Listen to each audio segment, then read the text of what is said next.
Hi, Julie here from the Workshop Gallery. Today we're going to talk about how we custom frame your order. We're going to start off with a very simple photograph and you can see how it's done. First we start off with the design where you bring your photo in, we pick some mat board, we pick a frame, and then when it's ready you come and pick it up. So we need a frame that's been nicely built to size, acid-free foam board backer, our book, which has a backing of acid-free mat board, and the decorative front mat board has the opening. And as you can see, we've added an embellishment of French line work, which will really help enhance this picture even more. And then of course we need our photo. Now it's time to assemble.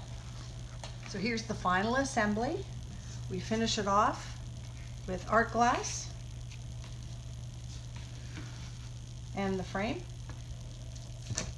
and then we finish off the back and it'll look great. And there you have it, the finished piece. So there's the front, and to give you a quick look at the back, we finish it off with a dust cover that is a buffered paper. We give you the hook, plastic coated wire, bumpers for the walls, and it's ready to hang up. And then you hang it up in your home and you're all set up. Join us again while we share more tips on custom picture framing.